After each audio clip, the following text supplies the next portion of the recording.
Stephen, and a very warm welcome to all of you. We haven't had an urbanism hour for just over a month now. I hope that you have all missed us and that you have had a good summer. Today's session is designing places for health and well-being, a very apt subject, I think. And in fact, it takes me back to my a very long time ago, my days at Colin Buchanan and Partners. I remember as a young transport planner reading a report that Colin Buchanan had just written. I think it was called Paved with Gold. And it for the first time, it was suggesting that quality places made a lot of sense in terms of the economic regeneration. So it equated the environment and quality of each place with the financial success of that place. And I think that's very interesting because it took us a few years before we started to think similarly about people's health. And I found it very curious that it's only very recently that we have started to equate good place and the environment with health. Today we have two excellent speakers who will explore this equation.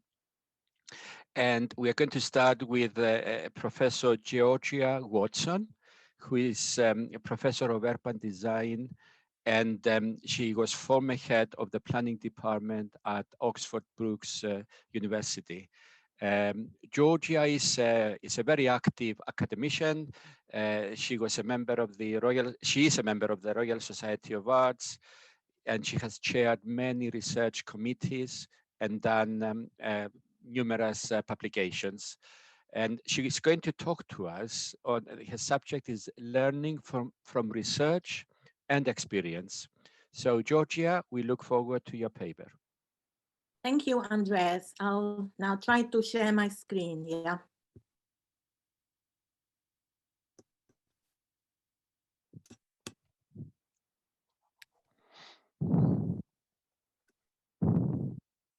Can you all see it? Yes. Okay, good. Thank you very much for this introduction. I'm delighted to be here today to talk about some of the work that I have been involved in, both practice and research.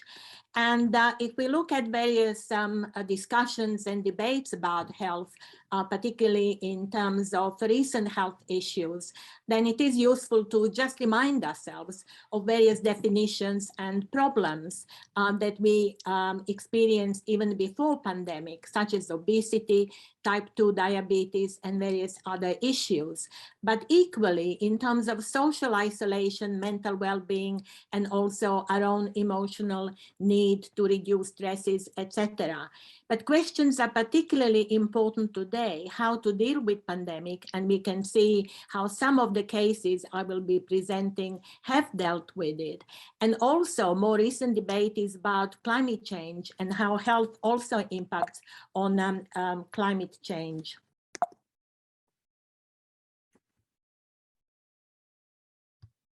So in discussions about health and placemaking, it is also important that we include gender, that we look at the different age groups, whether we are young or old, and to see how various places support well-being. And there are wider benefits that we can think about it in terms of as children, we develop cognitive, emotional, and other early abilities. And later on in life, we also catch up in terms of how we orientate ourselves in spaces, so spatial awareness. Also, how we can develop community spirit and how we can attach sense of meaning and attachment to particular places. But it's also about basic survival, so access to open spaces, food, local facilities, etc. And also more recently, we have been talking very much about promoting walking, cycling, play, exercise, etc.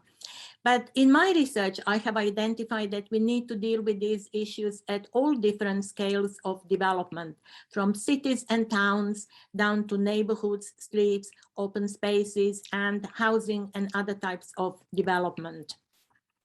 The first brief case that I would like to highlight is the case of Vienna, which was ranked as the most livable city in various quality of life audits, and particularly their initiatives in terms of connecting their urban development plan called STEP 2025 with green and open space strategy. So we can see in front of us how green Vienna is, and it's not only just connecting historic environments, but also how new urban quarters are being organized.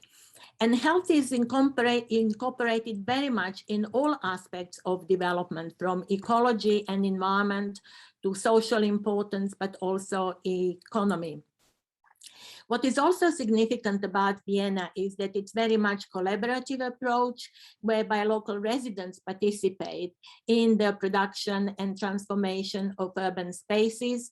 It is also linked to health audit, safety, but also working with disadvantaged groups. And what's particularly important for Vienna is that they have a code on open and green spaces that span different typology of streets, parks and open spaces, but also are included in the development of new housing or retrofitting of other housing. During pandemic, they also created a lot of interventions in urban parks with social distancing, but also promoting activation. And a mixed use is also very much part of healthy agenda in order to promote walkability, cycling, and other areas. So in their case, they have developed this citywide code that is implemented at all different stages of development. If we look at cities such as London, London is also well provided in terms of public open spaces. But there are urban areas where, due to various interventions from the past, particularly 1960s developments, large housing estates, do not always go so well as some other parts of the city. So a project I have been involved in Islington is very much monitoring and evaluation of the transformation of the neighborhood, which contains various streets, open spaces, parks, etc. And to see how this transformation impact on social cohesion, but also provide health benefits. So the images in front of us are before the project started in 2004. And shows really tarmac-dominated areas, rundown play areas, etc., which was then transformed as a result of the open space strategy that was part of a wider regeneration area that included 19 streets, 8 parks, 7 estates. And it was about connecting these different areas to reduce traffic pollution, but also provide more amenities in terms of green and open spaces. And this strategy was funded by New Deals for Communities initiative to start with, and later on through other funds in order to complete the project. The key was also to improve health of the residents on the estate, but also to monitor their participation and involve them in different stages of the work. So the images in front of us are the result of various transformation stages. And although the funding from the New Deal for Communities finished in 2011, the work continued as a result of other initiatives. And particularly significant is the contribution to open spaces for generating play and positive activity, but also residents feeling very much part of the whole community development in terms of that infrastructure. Equally significant was the economic impact of the open space strategy and health, particularly in terms of promoting healthy eating, also encouraging local businesses to set up their own stalls for greengrocers and others. And what has been significant during pandemic is that the trading continued with restaurants and shops in terms of takeaways, and the social cohesion that was created during involvement of the improvement of the spaces also helped elderly and others to access food, medications, and other facilities. The various research exercises we carried out with residents and others was very much to identify the benefits in terms of these improvements from street level down to open parks and play areas, and the overall outcome of these initiatives in the audit that we carried out pre-pandemic in 2019 was very much that residents benefiting from being more active, they felt more safe, they felt more connected, mental and physical health generally improved, and that was recorded through public health audits and various other initiatives, but also promoting healthy eating and learning amongst both elderly and also children and others. We can also learn how to design places, particularly if they are new communities. So in the process evaluation work I carried out for NHS England on healthy new towns, generated also various ideas. So these were the initiatives that ran between 2015 and 2019 and required an integrated approach between urbanists, between health and other workers, and also communities to engage in developing healthy new towns agenda. So some of the key findings of these different initiatives are that they all talked about a need for developing compact and connected urban form. However, densities needs to be defined at the local level so that they are appropriate to the character and the characteristics of particular places. Equally significant was the introduction of blue and green networks to create healthy streets. Accessibility in terms of promoting active travel, walking and cycling, mixed use within 10 to minutes distances of walking distances to amenities, schools, and various other facilities. But above all, it was also about healthy eating and healthy play and leisure areas. So in terms of urban design, very much how we design parks, playgrounds, open spaces, promote sensory richness, and develop master plans and local plans that can deliver such different initiatives. Some also focused very much on intergenerational and lifetime housing and co-housing in order to link wider urban design agenda and also special design of different housing schemes. So in terms of various audits, they carried out space syntax, legibility audits, used the IT technology to capture how active particular people are, health assessment impact tools, and also looking into the way how it can become much more streamlined into the local plans and various other audits. Just to illustrate some of the examples, for example, Whitehill and Borden, through the work of Urban Place Lab, developed dementia-friendly master plans, which was very much working in partnership with residents to identify how they can orientate themselves, and that was then fed into the master plan, with various ideas on the left showing how engagement with artists and local communities generated these different solutions. And on the right-hand side, it's the work that we have been carrying out in Bicester Healthy Town, which actually covered the whole of Bicester of about 35,000 people. And we were involved in auditing open space strategy and conducted walks with residents, and others generated much information that fed into the Healthy Bicester plan. Of very great interest is also various initiatives such as introduction of 5K running routes or walking routes, which also had shorter distances for children, which were introduced during the project, but also during the pandemic. It was interesting to note that these routes were very popular with local residents as part of their daily exercise. We also carried out large-scale surveys in partnership with Oxford University, which was to capture the motivational factors, but also the condition of health and various other experiences of residents at the beginning of the project and also at the end of the funding in 2019. And the work is still ongoing in terms of looking into principles of developing eco-responsive housing, but also open spaces that are very much usable by different groups of audiences.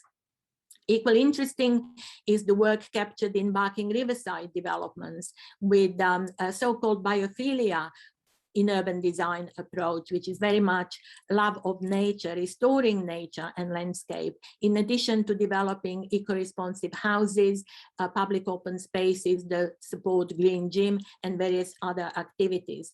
And that was all connected into health provision and also health monitoring. So some final remarks from me are really that when we look at place and health together, we need to think about a holistic approach. It has to be part of the sustainable and resilient city agenda. And in my view, I think it needs to be considered at all scales of design. And therefore, we can define healthy places as being linked to green and blue systems, therefore biophilia, ecology, etc. They are legible and particularly safe. So we have seen during the summer of last year various incidents, and I think it's important that we also create safe environments. They need to be well connected and accessible to promote active travel. Mixed uses need to be reachable within 10 to 15 minutes of walking distances. But above all, it's also about integrating open space design for leisure, for play, for exercise, which was so important during the last year and a half. It's also about thinking about healthy food provision, and through licensing of takeaway shops, etc., we can achieve that. And looking also at the variety of housing, what kind of housing we can provide in terms of affordability, but also intergenerational living, and providing housing for lifetime living, not just for periods of time. They also need to be equitable and socially inclusive and offer sensory richness. But above all, they need to support different levels of physical and mental health and well-being. But above all, I think in conclusion, it is also about having a strong sense of place and achieving a strong sense of place identity. And it needs to be achieved at all morphological levels, from citywide down to streets and open spaces and housing. Thank you. Thank you very much, Georgia. A tour de force there, which comprised of both research and practical examples. I'm sure it's given all of us food for thought. And can I remind, please, all the participants to jot down your comments or questions. Stephen and I will be collecting them and using them for discussion at the end of the second presentation.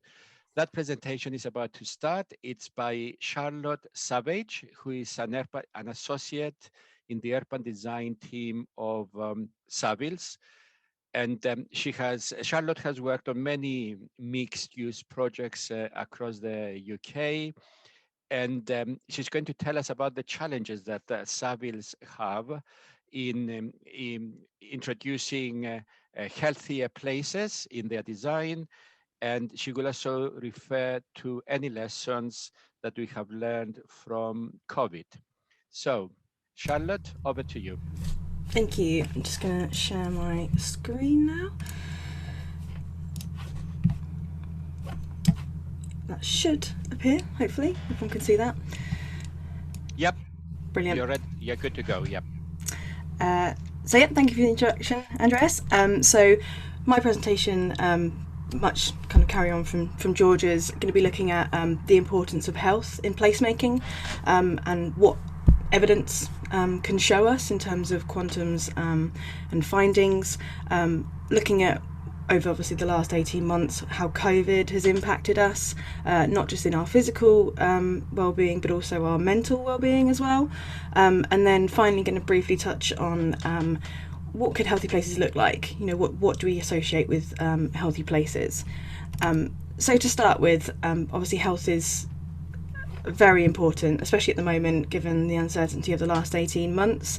I think it's proven that health services aren't infinite. The NHS is an incredibly useful resource, but it's under constant pressure, both financially and in terms of resources. And anything that we can do in the built environment and as designers to help improve that, I think is massively important, and I think will be coming up the agenda even more so now especially. So this chart shows avoidable deaths, so premature deaths. So this particular data is from America, but it's very much translatable to the UK. So of all deaths that occur, 48% are premature and avoidable by definition. Interestingly, the highest percentage of that is now associated with active levels and movement and diet, which has overtaken the tobacco industry and smoking over the last 10 years with the decline of the use of cigarettes and such.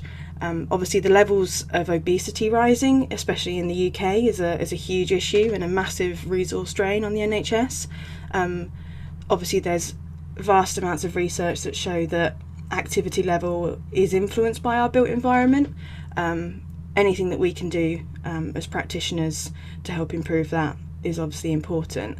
There are a number of different studies. One of the most interesting that we've looked at Savills internally focuses much more on evidence base, and that was produced by IPEN, which are the International Physical Activity and Environment Network.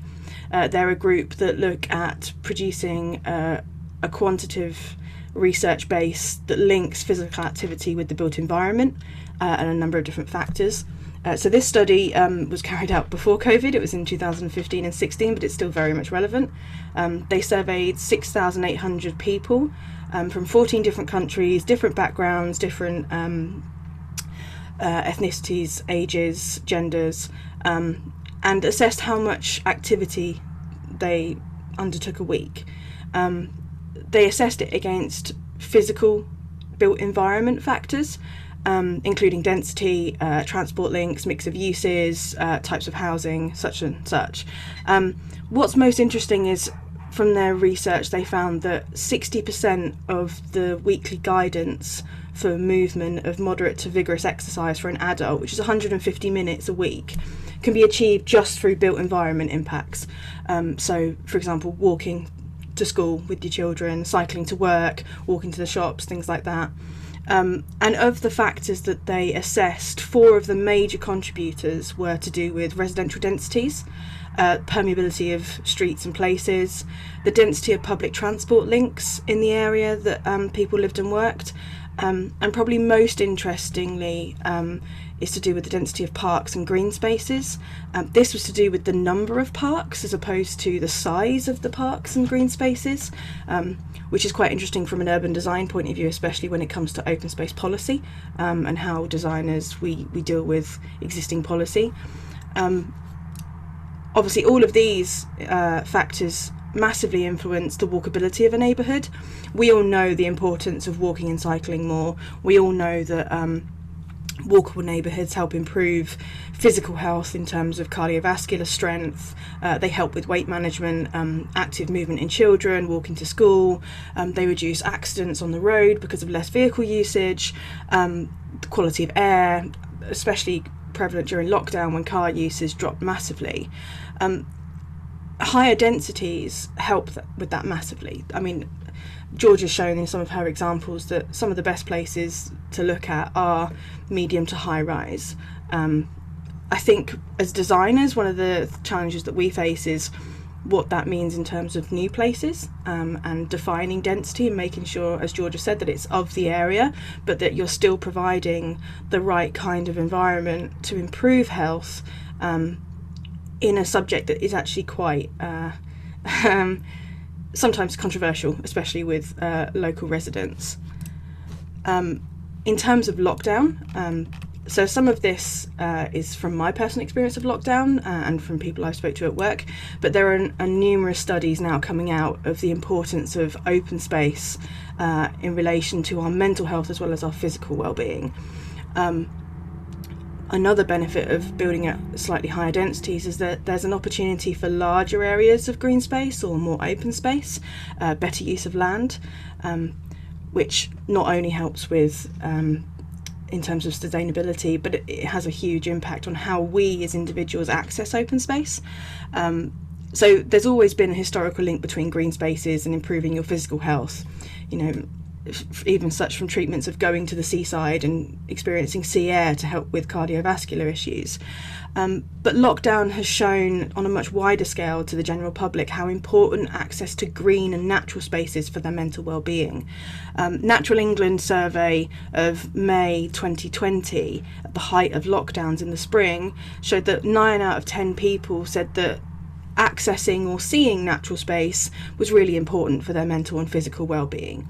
Of that group of people, 40% said that their daily activity that they took under government recommendations to their local green space they thought was really key to maintaining a level of mental health during lockdown and helping to deal with isolation issues and such. I think we all know green space is important. It helps to improve our creativity. It gives us links to the natural environment. It's shown to increase levels of happiness. It can improve diagnosed mental health issues such as anxiety and depression. There's also the new kind of element of mental health, which is social interaction. So isolation during lockdown, being able to have some level of communication with people in an open space where they felt safe and still accessing nature, I think is a big shift that more people have started to realise is really important. And I think it's something that, from an urban design point of view, we can really help influence by making good spaces that people can occupy with multiple uses, as George has shown in places like Islington and those other examples. So what could a healthy place look like? Just briefly touch on that. I think we all know what a healthy place looks like. I think it's a good place. It's a well-designed place. There's nothing shocking. There's nothing surprising about this. We all know what makes places nice to occupy.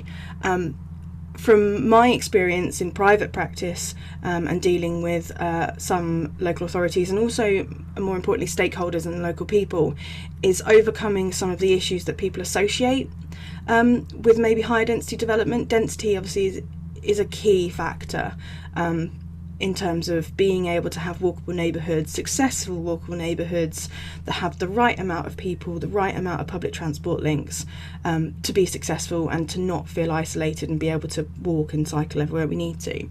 I think part of our job as designers and policymakers is to help change that perception of what density really means. So many people who aren't versed in urban design or architecture, when you say high density, they have a single association of towers. And I think really pushing that agenda forward of making sure people understand that that's not what we're referring to. And actually there are so many benefits of having denser development is really key and is going to be especially key in terms of sustainability and looking at biodiversity net gain and the amount of area that we set aside for nature as well as people. One thing that's always important is location. I mean, they always say location, location, location. Making sure development, especially new development, is in the right place, I think is really key. It's something that from a private practice point of view is sometimes very difficult to deal with. It's a contentious issue, building close to existing settlements. People, especially when there's areas like in Oxford where there's a large area of greenbelt, but location close to existing hubs and transport links is really key to having those walkable neighbourhoods. It helps prevent isolation issues, it helps reduce car usage, and I think it's something that we still really need to advocate for, even though there's so much evidence to support it. Obviously, I've spoken about open space and green space and its importance. I think open space policy is fantastic. Lots of different local authorities have various different levels of open space policy. Something that, from my experience, is sometimes an issue is more to do with how those spaces are managed and how they're paid for and the cost of them. The IPEN study showed that scale of space isn't necessarily important, it's the number of different spaces. Obviously that has cost implications in terms of management. The more spaces there are, the less easy it is just to have one person go in one space and do all the maintenance that's needed. But I think we need to move away from that anyway, especially when it comes to the next point on that list, which is biodiversity net gain. Having connected spaces rather than just one space in a development is really important. Historically, villages have village greens. They have numerous levels of them. They're not the largest spaces, but they provide a space for social interaction, for economy, for markets, for children to play, to meet, to see wildlife. I think that focus on looking at how we use our green space and how as designers we propose that green space to be, as opposed to just saying it's this amount of area for this amount of people over so many hectares.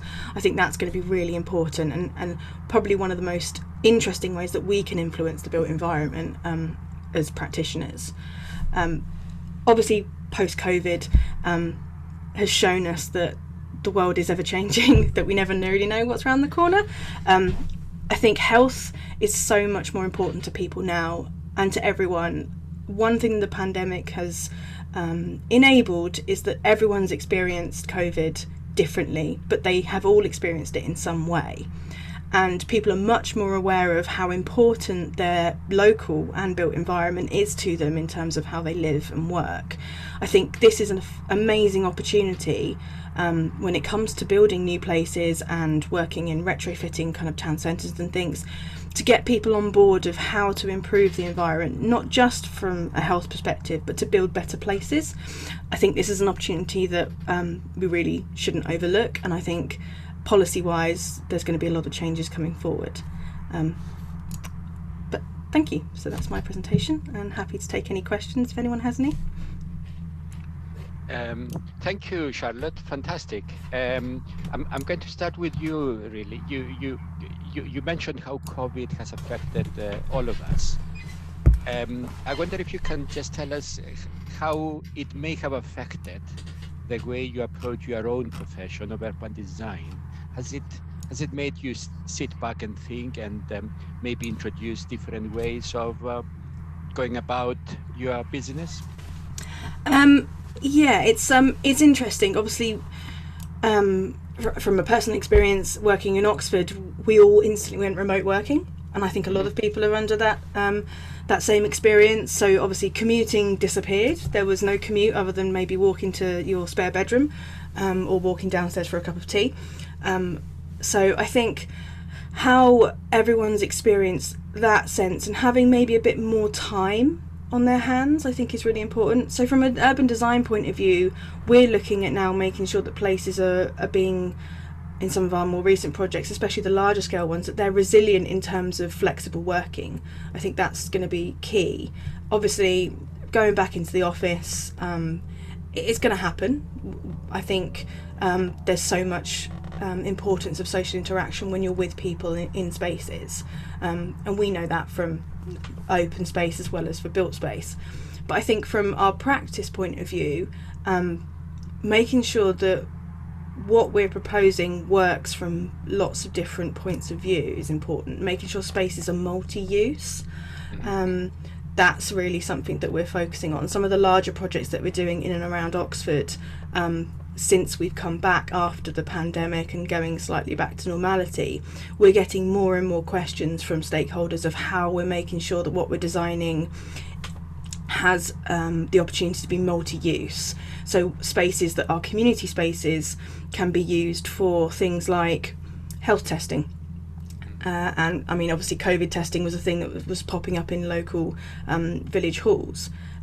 So making sure that what we're proposing works on different levels is becoming more prevalent. Also, people are a lot more aware of health now. I think that's a massive thing. People are coming to us with questions about how are we making sure we're proposing safe cycleways, and so we can stop using the car, so that people can access things on foot.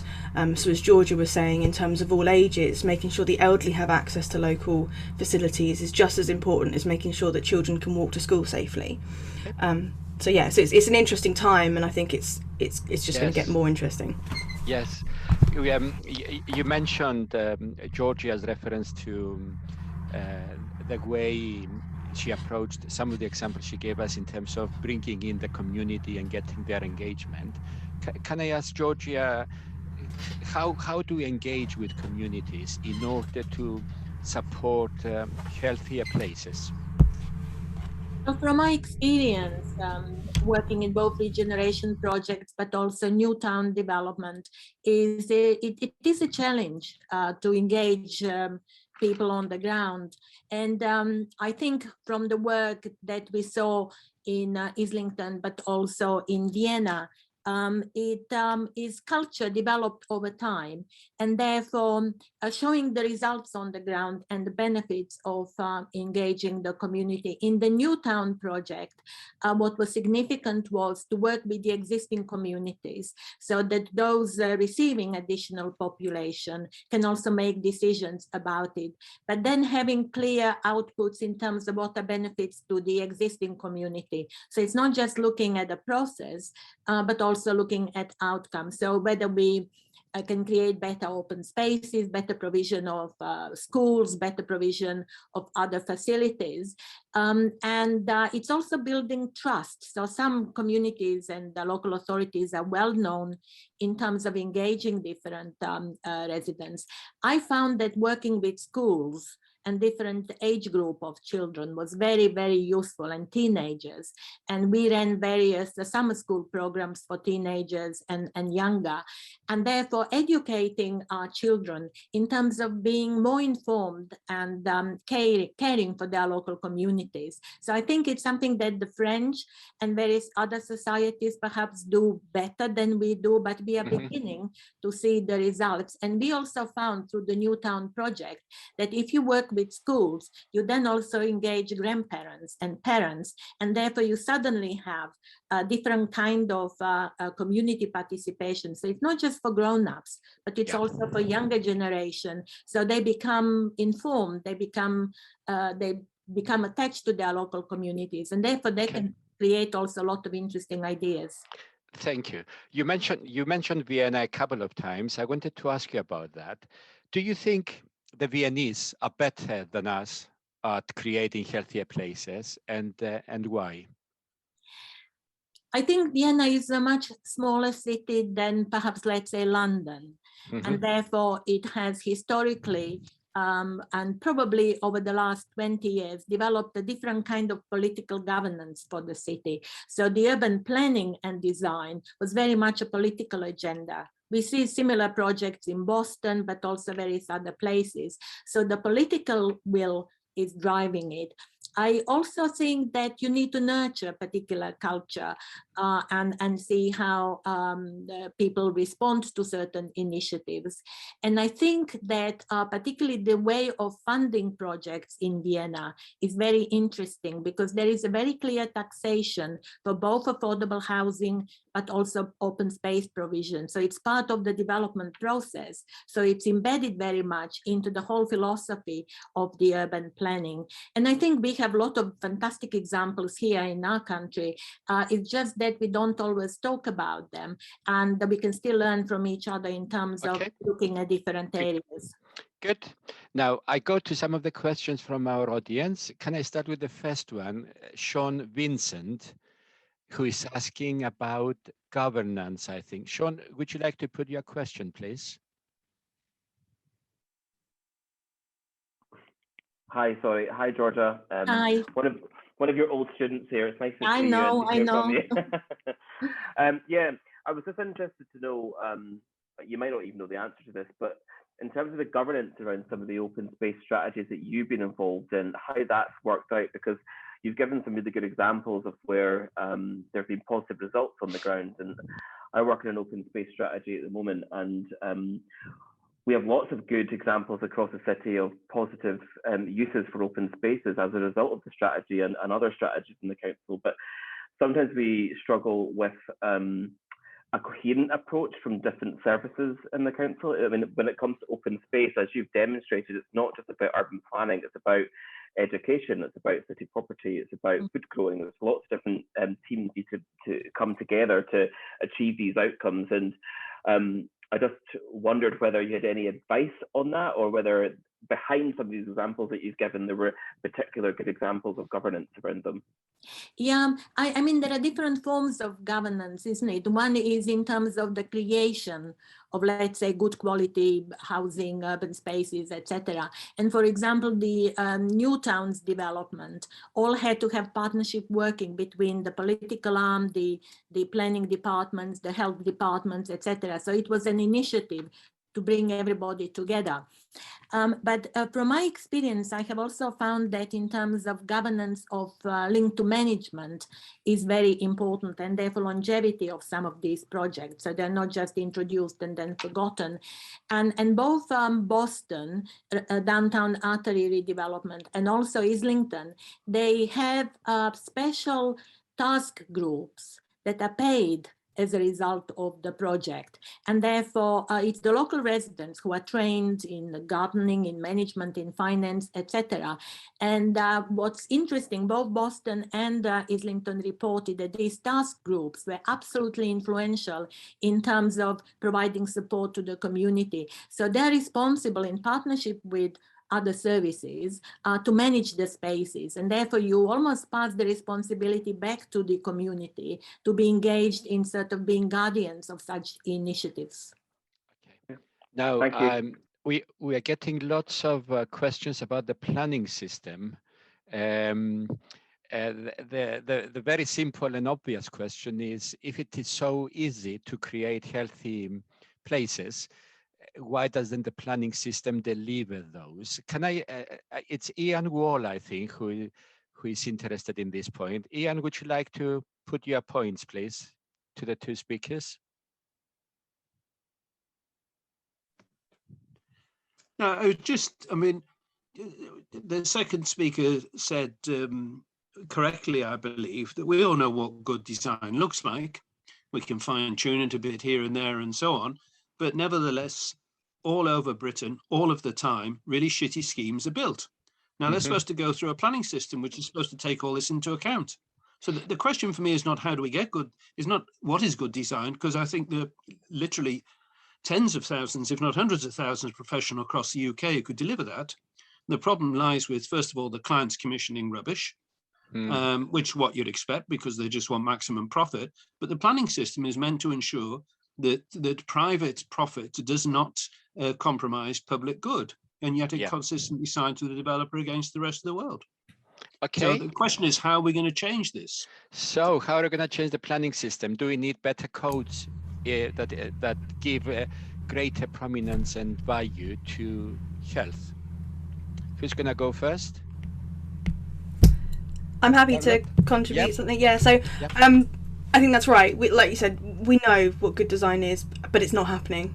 And we know it's not happening. And as designers, we know we see crap development, and it's upsetting. I think, as Georgia was saying, I think education is a massive influence on that. And I think getting people involved from the earliest stages in community debates is one of the ways. So from the bottom up, as people are saying in the chat, is really important. Making sure there's buy-in from local people so that there's more of a stand against allowing the poor stuff to come through, that there's more voice against it, I think is one element. Design codes and obviously top-down approach is important as well. But I think one of the massive issues that I've seen from my experience is to do with resourcing in local authorities. And I think until that's addressed, it's going to be really difficult to overcome. Groups like Public Practice are starting to have an influence on that by placing the right kind of people in the right kind of place with the right skill set. But I think however much we try and achieve the best place, until there is the skill there to understand what we're all trying to achieve, I think it's going to be really difficult. It's definitely worth trying, but yeah, it's going to take some time. Yep. Georgia, what do you think? Yeah, I think Charlotte has raised one very important issue, and one is the skills among local authority and also developers and others. And I think there was a recent report by Matthew Camona about the skill shortage, about to deliver from the local authority point of view good urban design, and also in terms of resourcing, the way how we use our resources. But I think the critical part is also that the political arm of our various councils are voting for certain schemes because of certain economic or other benefits. So there is still quite a lot to be delivered in terms of training political members in order to kind of develop better strategy. But I also think that the way that the current planning system works is that developers can take their schemes and their councils or clients to appeal in order to get their scheme being built. And I think sometimes the numbers game in terms of number of houses rather than the total quality of the environment are there. But I think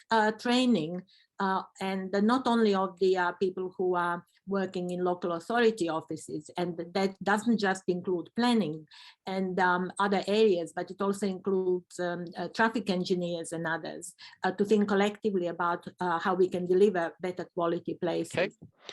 Thank you, Georgia. I'm glad you mentioned my fellow traffic engineers because I wanted to say that for any new development, traffic engineers go through masses and masses of number crunching and evaluation of traffic impacts, et cetera, et cetera.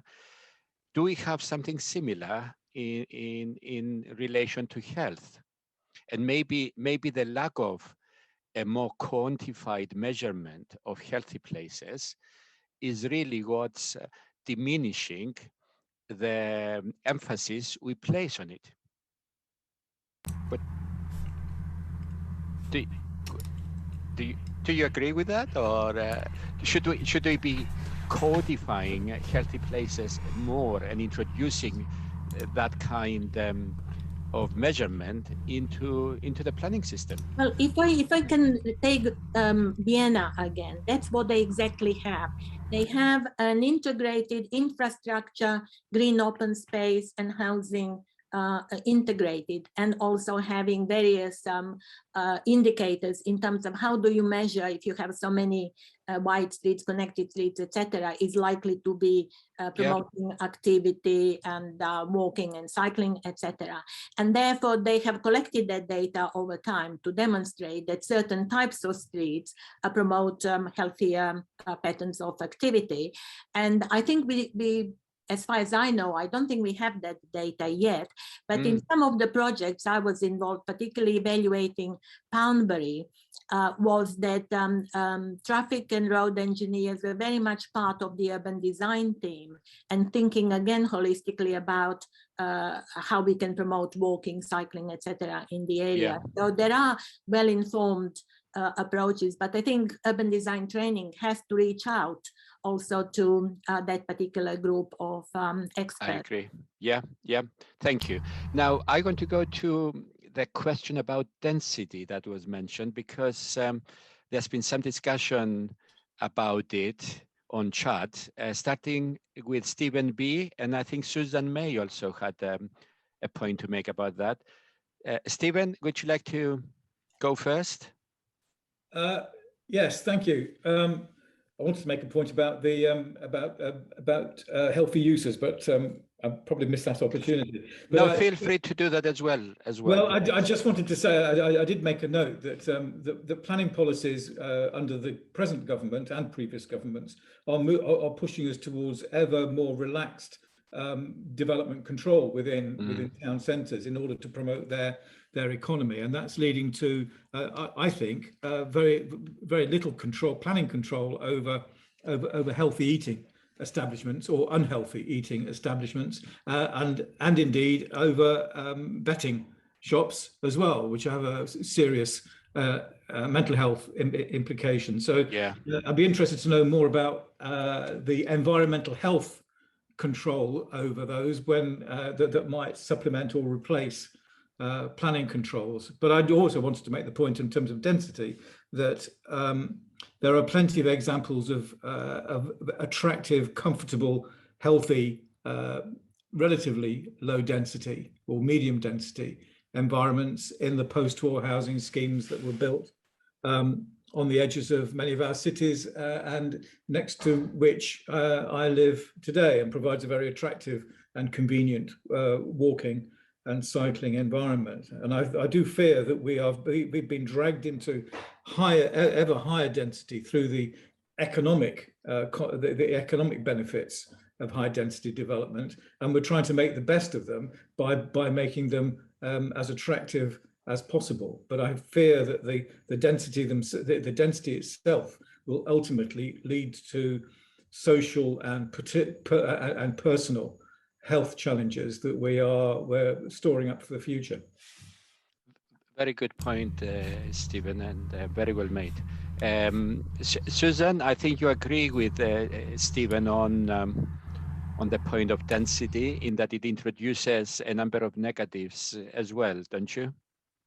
Well, I wouldn't say necessarily that it does introduce. I think it was just really relaying that there are challenges, and I think yes, particular challenges in terms of medium and high density. So I think this was very well made, the points made in the chat, that it doesn't necessarily, if you have good design, if you have everything lined up, it can still work brilliantly. I mean, when we talk about some of the neighbourhoods described by Jane Jacobs, for example, very high density neighbourhoods, and work absolutely brilliantly. So we know it can work, but I think it's just that there is that huge challenge that it may not. And I think, as we've all said about the drivers for development, the client drivers, for example, for build to sell, for example, as opposed to build to keep, all of those drivers do result in buildings that often have a number of inherent issues baked in. And as we're sort of saying that it's really up to the planning system to try and unpick and to address those challenges. And I think, as has also been said in the chat, that that there are many things. There are cultural issues, regulatory issues, which are all conspiring to make this extremely difficult. So it was just kind of to sort of lay out the danger. Okay. You can see. Thank you, Susan. One quick point to add in, Tower Hamlets is SPG. I know that was on tall buildings, but I think that illustrates the kind of challenges you can get with high density at all levels. So we just have to really go in with our eyes open. But lovely. That. Thank you. We have a plethora of comments on the chat. I don't think I'll be able to go through them all. I apologize. Can I bring Rafael in, please? Who wants to make a point about European examples?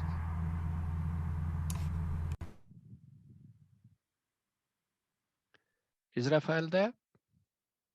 Nope. No. Okay, I will put a point to the two speakers that I was surprised wasn't mentioned, and that was the leveling up agenda that the government obviously is very much telling us about and heralding. Does health come into that, and how can we achieve it? If I can start, I think absolutely. And I think if we look at the statistics, both how certain neighborhoods and cities performed during pandemic, we can see that there were bigger problems in deprived areas, etc.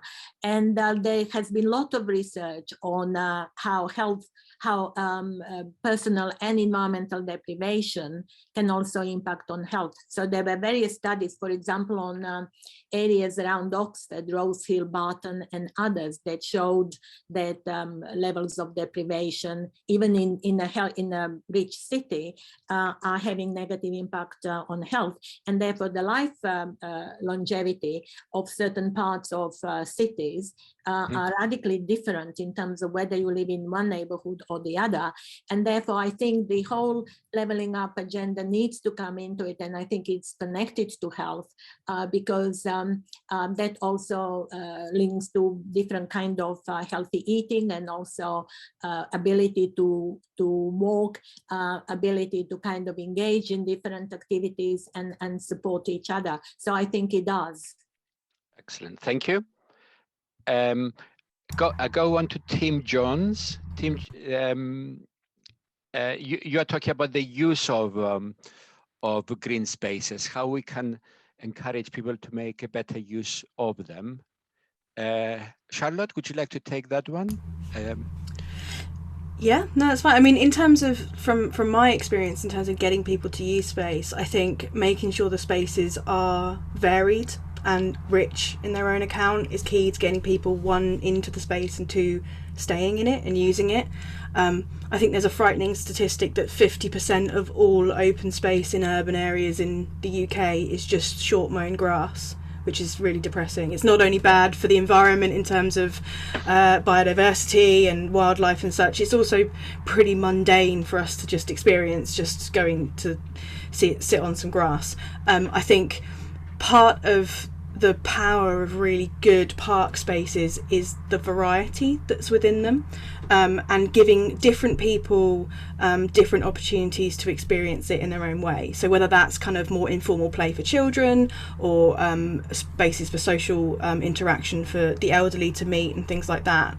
I think, as Georgia said previously in her presentation, I think community is a key thing for that, making sure the community are involved, whether that's through community trusts and stewardship, whether there's funding initiatives where the community can retain ownership of various elements in order to effectively self-fund things, which is something that we're looking at in some of our projects in new developments. You mentioned the IPEN study, didn't you, Charlotte? Which brings all of that out, doesn't it? It's so much about the number of open spaces rather than the size, and also, I suspect, the quality and the variety of those spaces. I think quality is a real kind of key thing in terms of our space. Any environment that we experience, the level of quality in it is obviously going to affect our opinion and view of it. So, sorry, Charlotte. I'm just anxious to get one last question in. This one is from Rosina, who is bringing in the Brussels experience. Rosina, could you put your question, please? Hi, it wasn't so much of a question, just as really kind of saying that here in Brussels, we've got like 19 districts, and I'm in one in the northwest side, and I'm part of a kind of neighbourhood committee, which is a contrat de quartier, it's called in French, where it's the local council, the external contractors for the urban planning, as well as the local urban planning department, and then local residents that have been kind of, it's a diverse, inclusive selection representative of the neighbourhood.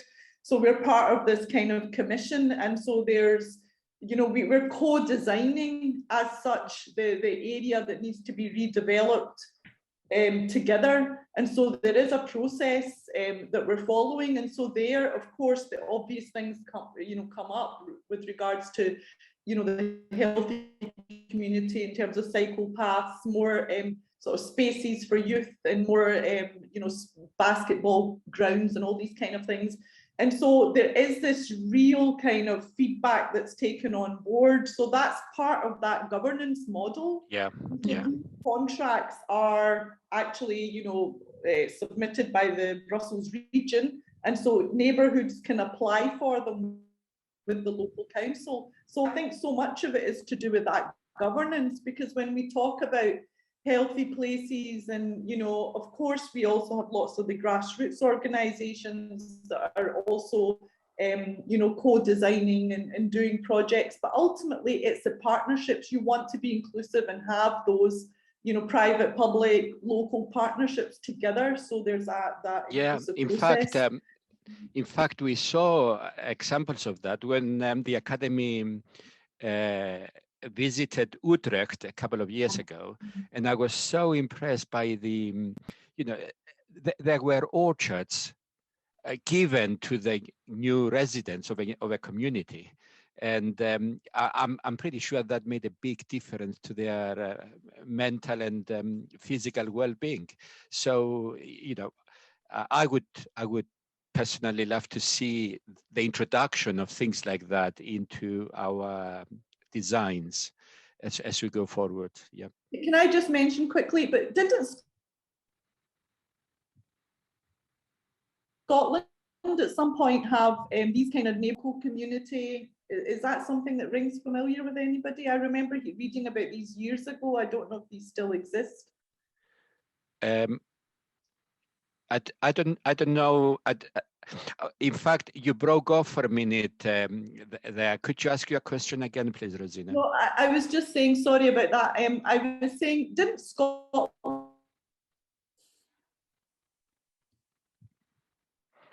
about Glasgow having these neighbourhood charrettes. Was that any involvement with regards to planning, or, you know, I'm unsure really about the content of those, but I remember reading about participation. Okay, Georgia, do you know any? Can you answer that? Anybody? Well, I didn't quite get the question, but I think, yes, there were various initiatives to include residents in charrettes, etc. But also there are some very good examples from regenerated neighborhoods, such as the one I was involved with local residents in Angeltown in Brixton, who they have, as part of the regeneration, formed a management group by the residents, and they have hired a gardener, so he is helping them develop initiatives, etc. So it's the softer side of urbanism that is equally as important as providing, you know, streets and open spaces. And there are a lot of examples where this, either through charrettes or various other forms of engagement, we can connect with the existing community. Okay. Andreas, I live in Scotland, and we don't have anything formalised in the way as described in Brussels. Unfortunately, in a way, we've had too many charrettes and various schemes and so on. I mean, these things are just substitutes for actually changing the systems. I mean, again, I come back to the point I made. I mean, if people start saying, we're doing a charrette for your community, we'll involve the community. I mean, all they're doing is delaying actually making the decisions required to be made. It's not actually that the communities are there to protect themselves. We employ local authorities, skilled workers, planners, environmental officers, and so on, to look after our interests. Yeah. Right? When they bring in the community, it's because they're abandoning their responsibilities, them and the councillors. The councillors are fundamentally to blame because they all signed up for, regardless of political colour, all signed up for development is good. As somebody said in the discussion, the way planning is going is actually removing planning controls. The whole point about planning is to control private capital, not to support it. And yes. And I mean, Kwan Lo is on this call. She can talk with real knowledge about these things in Scotland. She's been involved in quite a lot of them in her career. Well, sorry to drop you in it, Kwan. Would you like to come in? No. Andreas, can I come in on these? Sorry, I'm Rafa.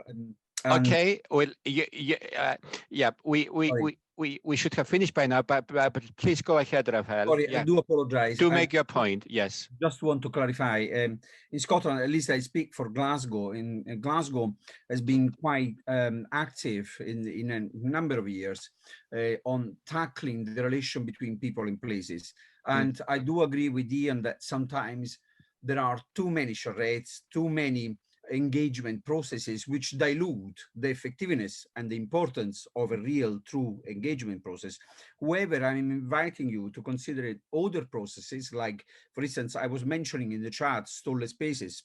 Stall spaces has been an initiative that has been going on for years, which literally, through which the Glasgow City Council gives money to community, or when they get organized themselves, they choose a space that is underutilized within their neighborhood, and they bring forward projects to take ownership, temporary ownership of those stalled spaces and use them for the community. Obviously, these stalled spaces was born for specifically for greening these spaces, but over the years turned itself into theater and cinemas, plug and play tactical urbanism. So it's growing into an extremely fascinating network of activity which are totally bottom up, supported by the council financially, but they are totally bottom up. The result is simple. People start to change culturally their approach to what is public, to what is outside their front door. The point I was making before on European example, I'm Italian, so I've been, born and raised. We could not have said that, actually, Rafael. where the relation with places is automatically is taken. Yeah, of course. Yes. But what's happening? The point is, extroverting culturally the relation between people and places is what leads to, in my view, to healthy environment, urban environment, regardless from density, from how many open spaces. These are all good ingredients, but it's that very intimate relation between each one of us and the place outside the front door that makes the culture of the place. Absolutely. Very good point to end our discussion. Thank you, Rafael. And thank you to all of you for joining us today. It's made for a very, very interesting debate. I thoroughly enjoyed it. Can I thank primarily our two speakers for making it so enjoyable for all of us, Charlotte and Georgia. Thank you so much. Thank you also to Kaylin and Stephen in the back room for making these arrangements. And I hope that you will all have a good weekend and look forward to seeing you to the next Urbanism Hour. Please continue to support us. The more of you and the more input we have to these things, the better we all become and the more enjoyable the hour is. So thank you very much and have a good weekend.